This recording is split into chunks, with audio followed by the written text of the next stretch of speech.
Hey everyone, Model Man Frank here. How y'all doing? EQRC, I see that you're the first one in the board. Good evening, everyone. I'm gonna cut kind of a little bit to the chase today. I know everybody can. I'm sure people can hear me now. Let me type in the chat here just to make sure everybody can hear. Hello. So, cutting down the chase. Just the news bulletin here. Yesterday was the last day for Oshkosh 23. There were a lot of cool aircraft that showed up from what I saw in videos and what people sent me. There was the Super Guppy that showed up. There was the Dream Lifter. Constellation showed up, and the MiG 23. And they got me to thinking, um, we're not going to see any more of those swing wing aircrafts. The MiG 23 was a swing wing aircraft. Swing wing meaning that the wings folded back as the aircraft increased in speed, so the aircraft could travel at a faster rate. Um, swing wing aircraft. There were quite a number of different aircraft that were built during the period of the 1970s and 80s, and also, I'm sorry, in the 1960s also.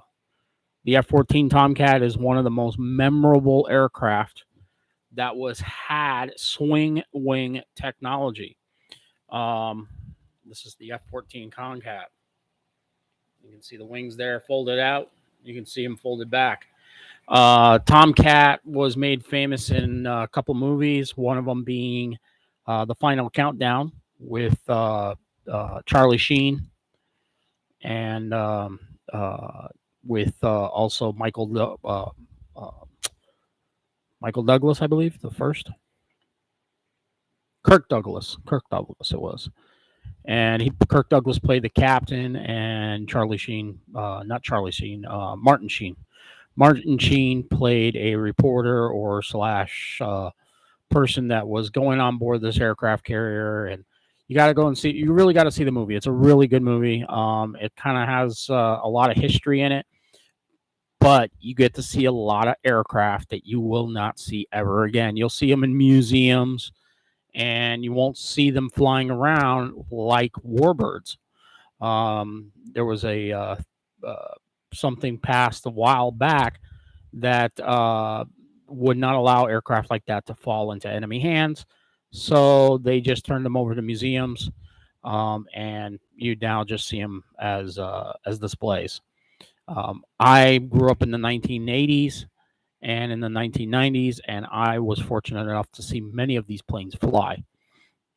The F-14 Tomcat was one of the ones that you saw it at an air show, and it was those two Pratt and Whitney or General Electric engines. It was General Electric engines that had it, and you just heard the roar of those engines when it flew past you. It was a Mach 2 capable aircraft. The wings would swing back. It would actually swing. You could swing. There was a lever inside the aircraft that you could actually swing it on your own, or when you throttled in the engines, the computer would take over and swing the aircraft wings back.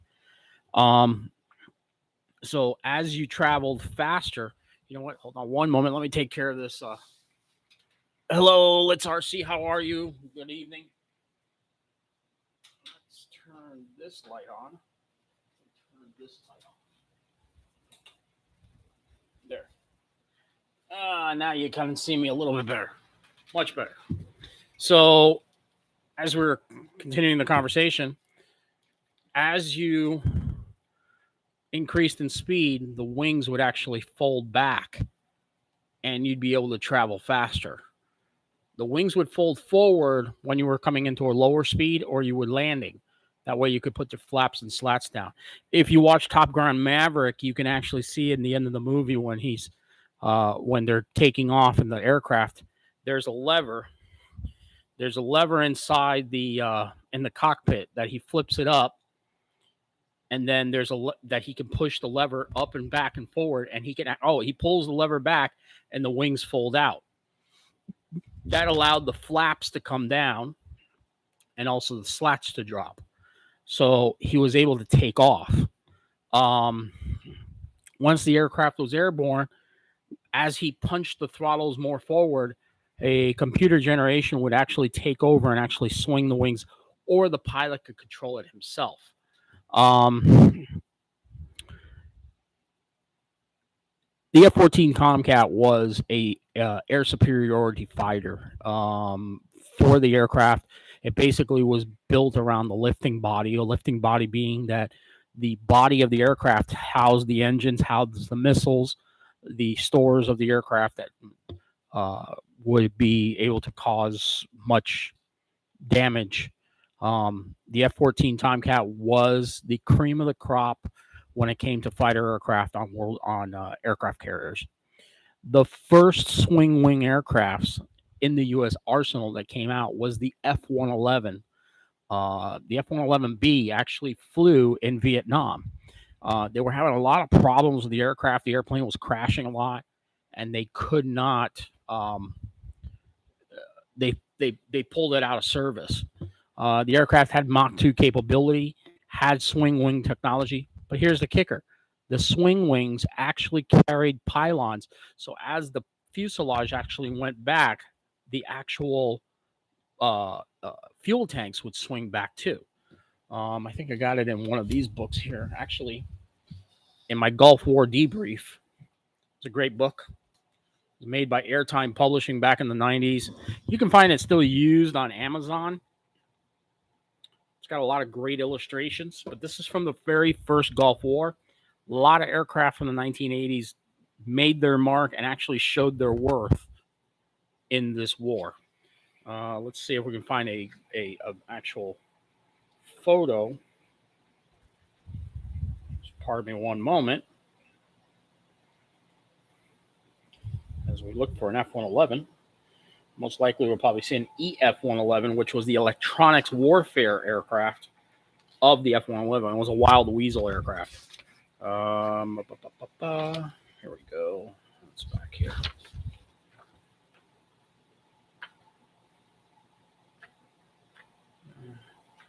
So the EF-111 was an electronic warfare aircraft. It was used extensively in. It was a Mach 2 aircraft. One of the real most memorable things is that as the aircraft, let's say, if the aircraft encountered an issue where the pilots had to eject, on traditional aircraft, the ejection seat, you would pull your ejection handles or your ejection handle on the seat, and your seat would go up, right? And it would be one pilot at a time. In the F-111, the whole cockpit had rockets on it. The whole cockpit would actually disassemble from the actual troubled aircraft and would parachute down. And I don't think it's in this book.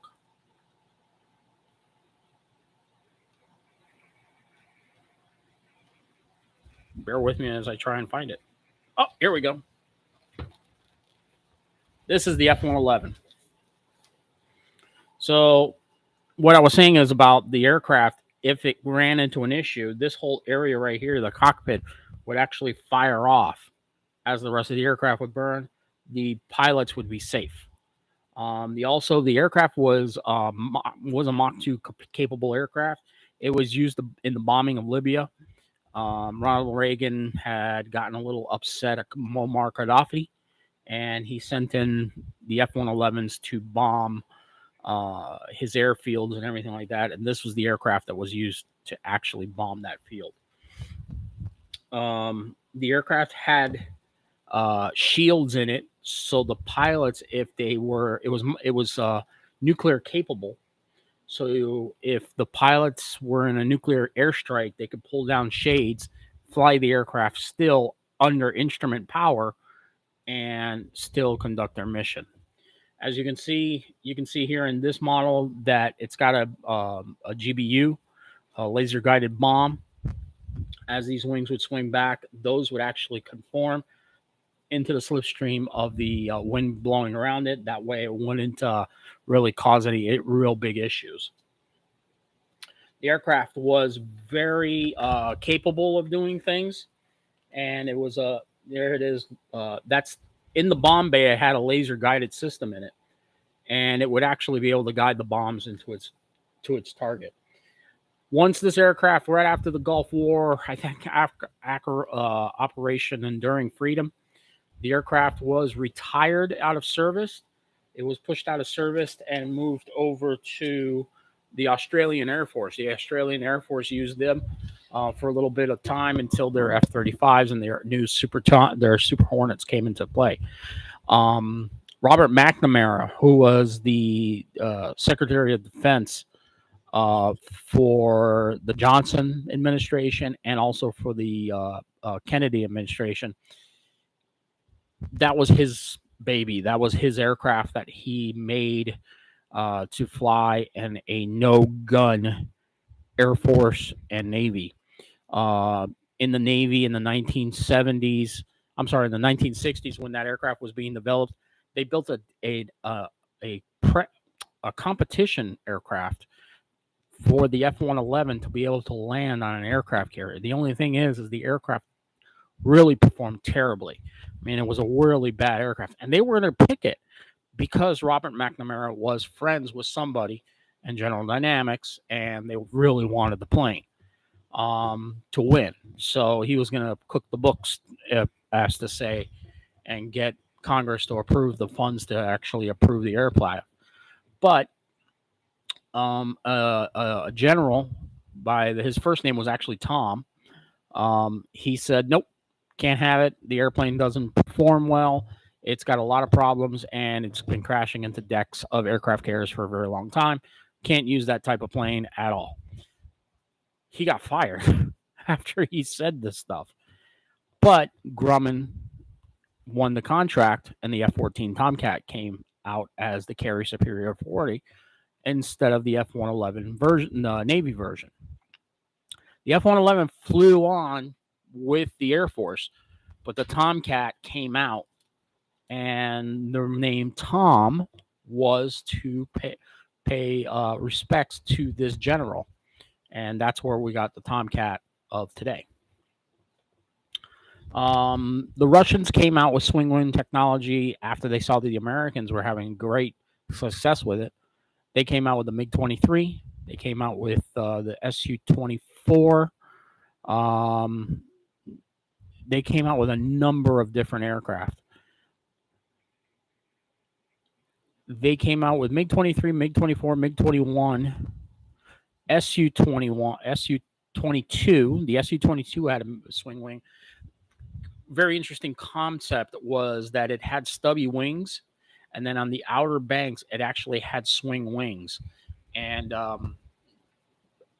just to let you guys know, all the aircraft I'm talking about, I'll put them in a link in the description box below where you can go and see pictures of these aircraft. Unfortunately, I don't have any photos and any models of the Su-22. I had one, but I lost it in the move. F-14 Tomcat. So they had the Su-24.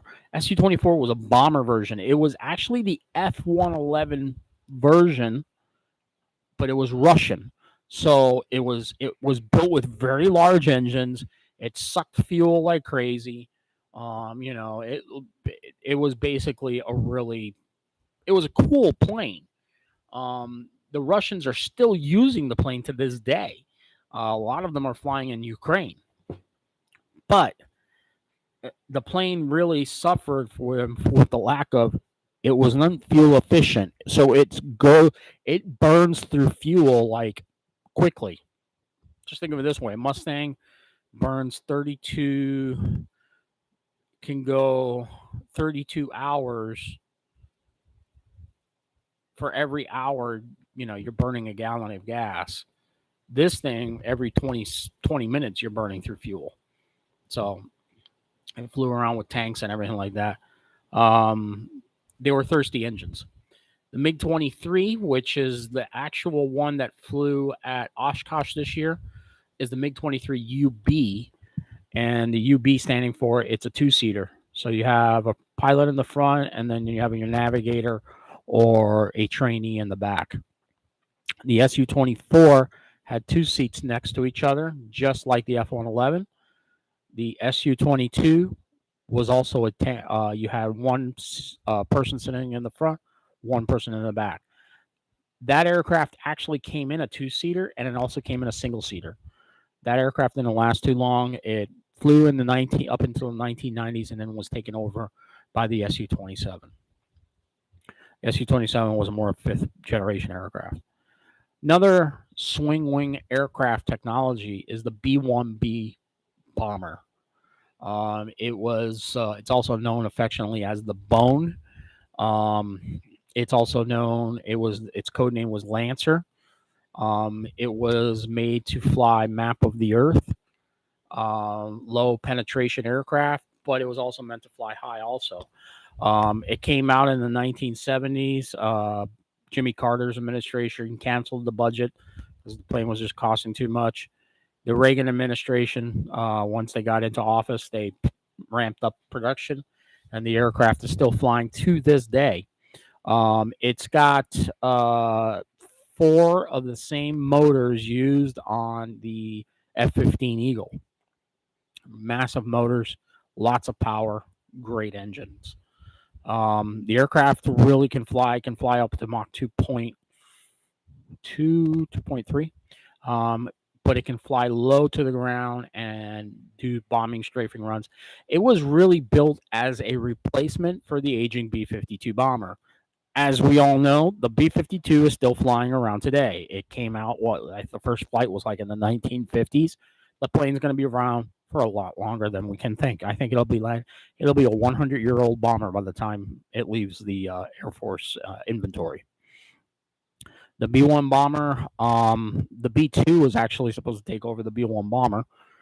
That never happened because there was only 21 B-2 bombers built, and that's it. On the B-1 bomber side, there was something like 100 built. Some of them are all still surviving to this day. They flew for SAC for many years, from the 1970s all the way up until present day, so that's almost 40 years. The plane has swing wing technology. It was also the very first aircraft to incorporate fiberglass material, which is composite material. Had sandwich technology in the wings, something very new for the 1970s and 80s. I mean, that stuff was just coming on. On the British side, the Brits came out with a swing wing aircraft along with the Germans and the French, called the Panvia Tornado. Panvia Tornado was a swing wing aircraft, had a very large tail on the back of it. Here's a picture of it. It also had that swing wing technology where that when the wings went back, the payloads on the outside wing would actually swing in also. I had a model of that aircraft, really cool aircraft. The tail is really large, so the aircraft can bank, and it can be very maneuverable. It's not really a fighter jet. It's actually a bomber. It was a bomber slash reconnaissance aircraft. The Brits, great plane. You could do Mach 2, really low to the ground, and you could fly the loop, which is basically the Mach 2 loop, which is in Ireland. You could swing in between mountains.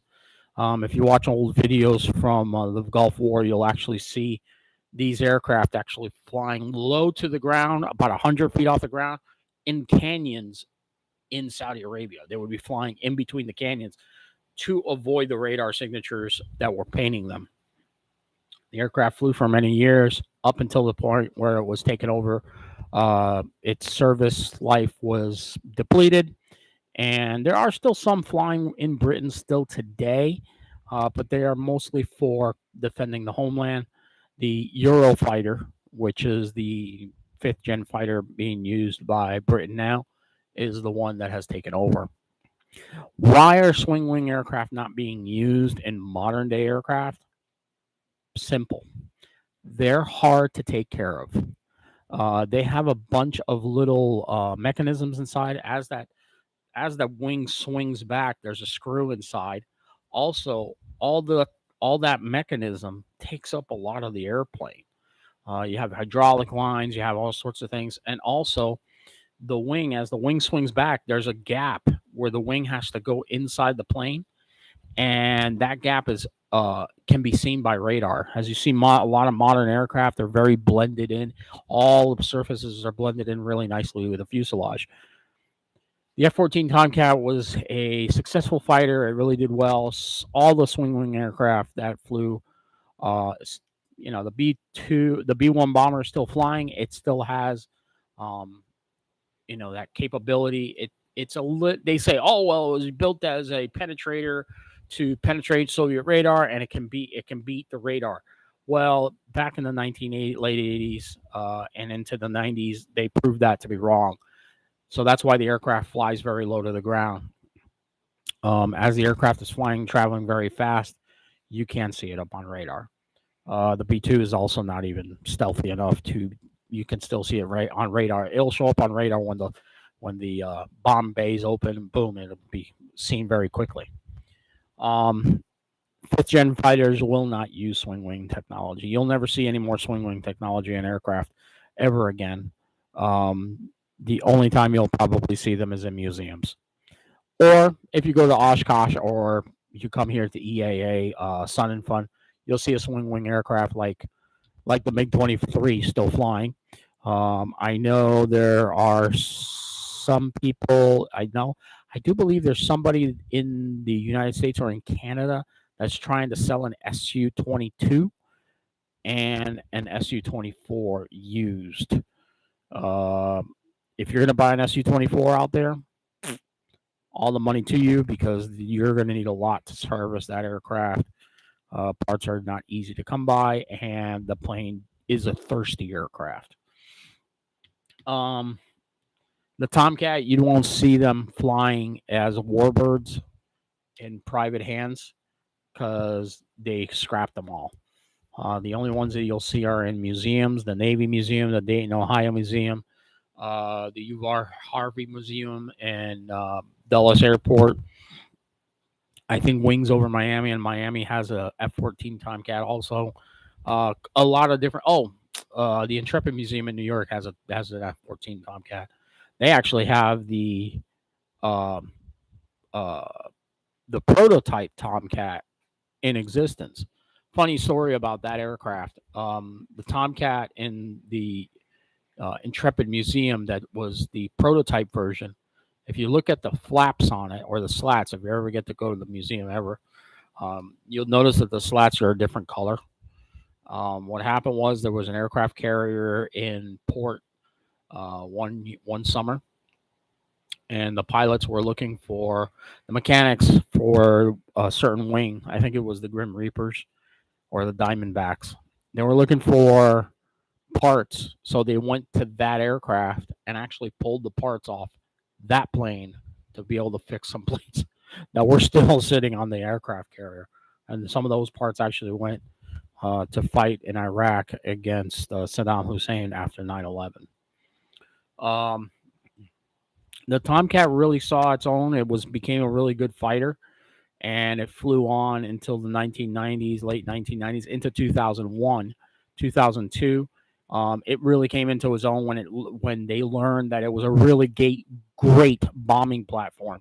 It could paint a target and drop many munitions. It could carry the 1,000-pound GPU laser guided bombs, which wasn't available to be able to be done as of that time period. Um, Also, the Russians also have some. They have the Tu-160 Blackjack. That is the B-1B's equivalent in Russia. If you look at the airplane, it's massive. It's huge, and it actually drinks vodka as its fuel type. When the aircraft roars up the engines, there's this like orange glow hue of smoke that comes out of it. That's the type of fuel it has. The fuel is so volatile, it'll actually eat through your skin. It's not regular diesel Jet A or Jet B like what's used on the B-1 bomber. The Tu-160 Blackjack, I saw it um, in when I went to the Paris Air Show. It's huge, huge, huge plane. Um, but you could tell it's outdated technology. The plane is still in service, as is the B2. I mean, the B1 bomber. Um, they only built a certain number because the Soviet Union was collapsing at the time when the bomber came onto the playing ground. Um, it was painted all white as a nuclear bomber. It hasn't delivered a nuclear payload as of yet. Um, excuse me. The aircraft is still in service. Also, you have Tupolev built some bombers. Also, I can't for the life of me. Uh, please and pardon my. I can't remember the types of airplanes. I'm looking at the name. I'll look it up online and get you a picture of it. Actually, I got a complete encyclopedia here of world aircraft. Let me look it up in here. It was a Tupolev bomber, and I think it's 122 or 124. But let's look it up. How's that? Okay, here we go. Tupolev built a lot of big planes, and they were massive jets. This is the great thing about owning books instead of finding everything on the internet. You don't need a lot of books to have, but you just need to have certain subject matter. If any of you are looking over my shoulder, as you saw in one of my videos, I got my pit special back up. I still have to do a lot of fiddling with it. Some of the control surfaces got all messed up. Also, somebody at the field, I really appreciate it. Rob Morgan, who's one of the guys at our field, he gave me his A10 jet, which now I just need a battery for it. It's going to take a 4-cell 3300 battery to power the babe, and that beautiful plane. And it's got a nose cone. I actually have a nose cone from another plane that somebody gave to me. So if anybody has ever flown that airplane and wants to tell me a little bit about it, by all means, please do. I'm here looking for the Tupolev bombers. Let's see if we can find them. Supermarine. And we're getting there. Oh, here we go. Yes, the Tu-22M. The Tu-22M was a swing wing bomber. It had a crew of. It had a unswept wingspan of 24 meters. Pretty big wing. The airplane, it was known as the Backfire. If you want to look it up online, you can look it up. Also, the binder was not a swing wing aircraft. I'm sorry. I don't know why I said the binder, but it was not. The Tu-22 binder was a non-swing wing aircraft, but the 22M was. The aircraft was a very cool plane. Had a very large tail. I'm going to show you a picture of it right now. If you can see that, that's the picture of the Tu-22. Very big plane. That tail is just massive. I saw this. Actually, I never saw this. I'm so sorry. I thought I did, but I didn't. There's that one, and then the Tu-160, which I do have a picture here. Do they have a picture here? No. You know what? I don't think they have a picture over here because this book is old. Oh, yeah, they do have a picture of it there. Pardon me. There's the Tu-160. This is actually a production model. That's why it's silver. But the aircraft was painted completely white. You can see that photo there. It's a very big plane. It's got a large bomb bay. Massive, massive aircraft. Let me put this away properly, or else I'm going to forget. All right. So, swing wing technology, it's got its bad, it's got its good and its bad. for aircraft. It's awesome. Makes it easier to store your planes, especially on a bomber field or on an aircraft carrier. The F-14 Tomcat was it was one of the largest planes in the fleet at the time. The plane before that was the Vigilante. Had a huge turtle tail. It actually the Vigilante had to bend the tail sideways to be able to get it into a carrier bay. But that's another story for another time. Tomcat served for many years. It claimed a lot of victories over Libya and over the Iraq War. The Iranians are still flying the aircraft. I mean, it is a museum piece, really, like in Tomcat, Top Gun Maverick. He talks about his partner's flying in the back seat, and he's how are we going to get this museum piece into the air? It basically is a museum piece. The ones that the Iranians have, they only have a very few amount. I think it's like 24 of the aircraft. When the aircraft came out, Jimmy Carter had trade deals with Iran. The Shah of Iran actually ended up getting a bunch of them. They were going to give him 100 aircraft. But the deal fell through because, of course, the Ayatollahs took over and Iran fell and became a communist Islamic state. So their airplanes have been reverse engineered for many years. They're only used on parades. I think if you were to get into a fight with Iran, they would lose terribly with those Tomcats because they just don't. They're not meant to. They wouldn't last very long. Yeah, swing wing technology. You're just never going to see it again. It's just not conducive to stealth technology as it was in the past. It fit its purpose for the time that it was, and as time went on and stealth technology came out with the F-117 stealth bomber, stealth fighter, and then the B-2, everybody wanted its stealth technology.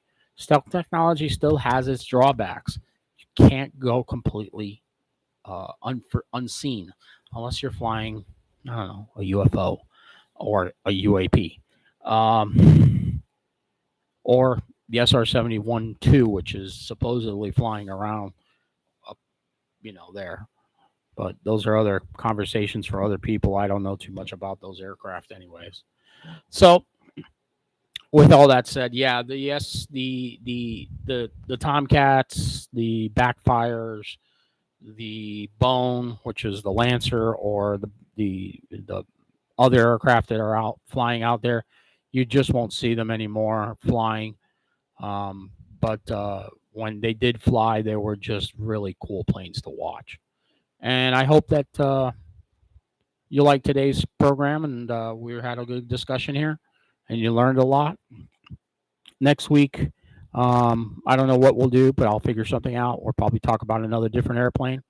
You know what? We'll probably talk about the A-10 Warhog over there.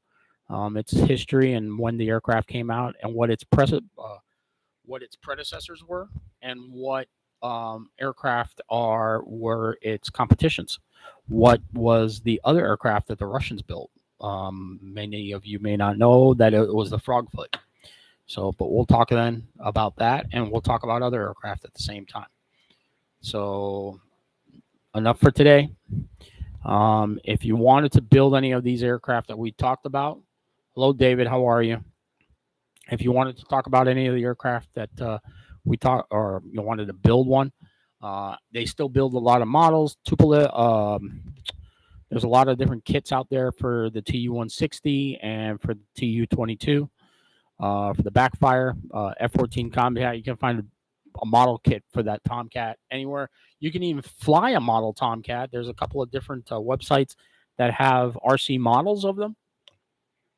The Panvia Tornado, I haven't seen anybody flying any RC Panvia Tornadoes yet, but anybody can build one. But with all that said, guys, we're going to wrap it up. David, you were a little late, but that's okay. You can play it back and see what we talked about and learn a little new, something new. Um, Come join us on the next time, and I will talk to you then. Hey, just a shout out to everybody that has joined. We're now 2,000. I have 2,000 followers here on YouTube. I really appreciate everybody that's following me. Thank you, thank you, thank you, thank you, thank you. And thank you for watching the videos and the shorts that I put out. I really do appreciate it. And it was, great to talk to you. Oh, you've been watching us. I appreciate it, David. I didn't know that. I just saw you say hello. Um, and EQ, thank you very much for joining. Those who joined, I appreciate it. And if you have any comments, please leave them in the comment field below. Hit the subscribe button and the bell. You'll be notified when a new video goes on, and you'll be notified when I get any short videos out too. Enough for tonight. Mono Man Frank out. Talk to you later, all guys. We'll see you next Monday.